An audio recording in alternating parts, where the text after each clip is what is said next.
يسعد أوقاتكم عيلة الحلوة على اليوتيوب. وين ما كنتوا يا رب تكونوا بألف خير وصحة وعافية من رب العالمين.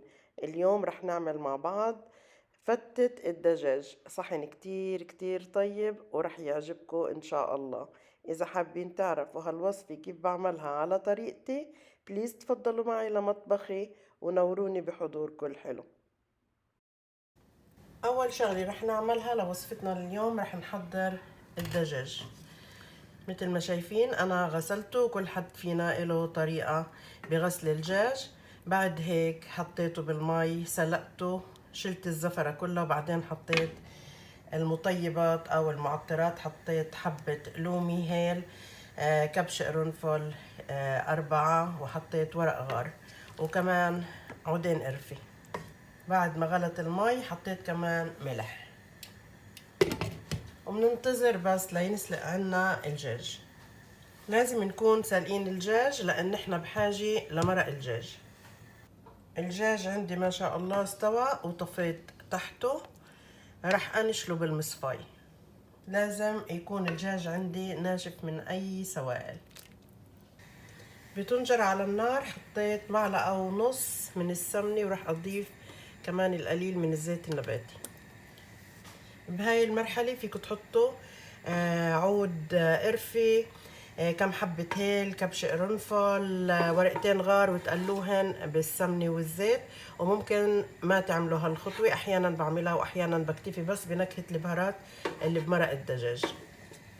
لهاي الفتة لازم نستعمل الرز المصري. أنا بستعمل رز سن وايت اللي شبيه بالرز المصري.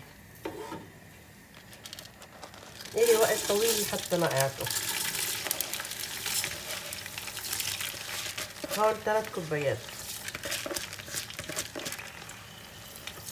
بالعادي بعمل هالمقدار لجاط كتير كبير، بس يكون عندي هيك عزايم. اليوم عملته صحنين صغار، صحن إلنا وصحن للحبايب. ملح حسب الحاجة، بدناش ننسى انه في بمرق الدجاج كمان ملح. بنقلل الرز شوي. ما شاء الله مثل ما شايفين بعد ما قليت الرز، شايفين شكل الرز كيف. بهاي الطريقة ان شاء الله بتضمنوا الرز عندكم يكون كل حبة بحبتها. بس اكون ناقعة رز سن وايت لوقت طويل، بحط لكل كوب رز كوب من المي.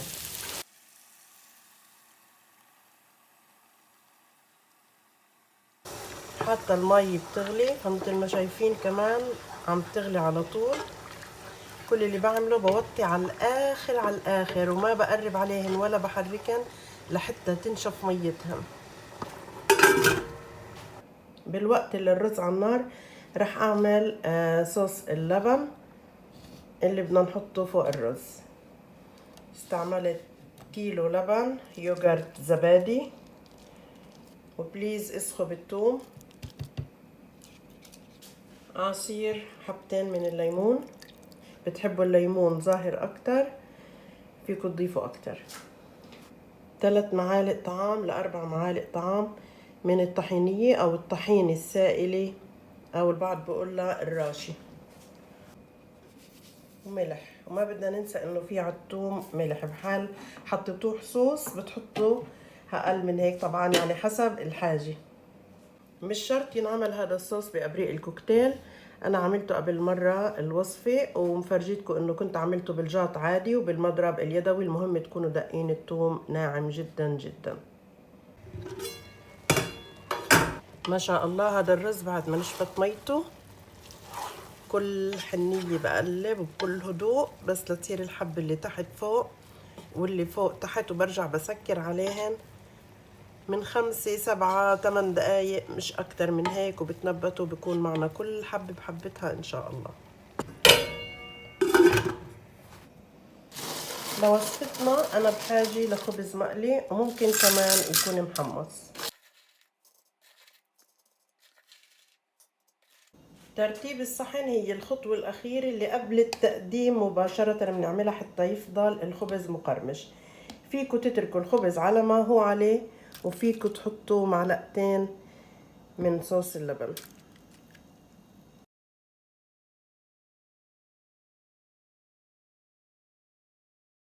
وهلأ بحط الرز اللي مثل ما شايفين ما شاء الله كل حبة بحبتها.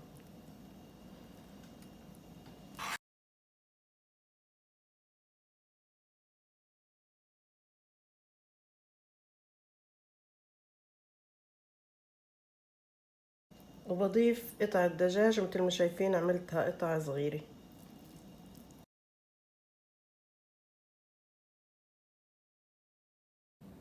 وبعد هيك بضيف اللبن.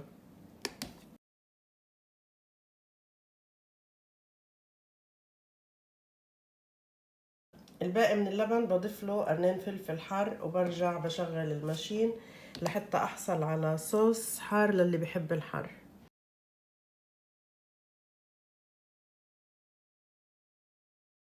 بس تضربوه بالايد بضل اللبن جامد اكتر وحتى شكله احلى، بس انا اليوم مستعجلة فكله ركض بركض.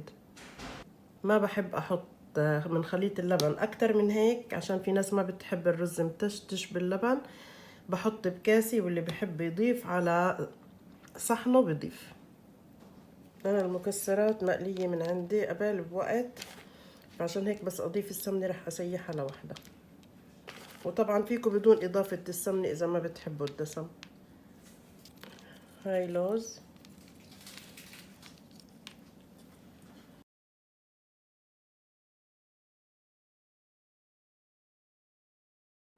فإذا آخر خطوة كانت زينت بالمكسرات باللوز، الكاجو والصنوبر وكله مقلي طبعا، وحطيت بالوسط القليل من الخبز المقلي ليعطيني هيك شكل حلو، وزينت بالبقدونس. بعد هيك حطيت على وجه الصحن البابريكا الحلوة، لأن أنا عندي بالصوص اللي فضل عندي مثل ما قلنا حطيت حر. بالنسبة للمكسرات مثل ما ذكرت لكم كانت كلها مقلية، فأنا بحاجة لسمنة، سيحت السمنة لوحدها وبعد هيك حطيت على وجهي الفتة. فيكم تحطوا دهن قد ما انتو بتحبوا، والسمن الحيواني بيعطيه نكهة كتير كتير أطيب من السمن النباتي. وهيك وصفتنا لليوم صارت جاهزة. أتمنى تنال إعجابكم ورضاكم. بليز انتبهوا لحالكم منيح، كونوا بخير. محبتي كتير كتير كبيرة لإلكم، وألف ألف صحة وعافية على قلوبكم وقلوب حبايبكم جميعا يا رب.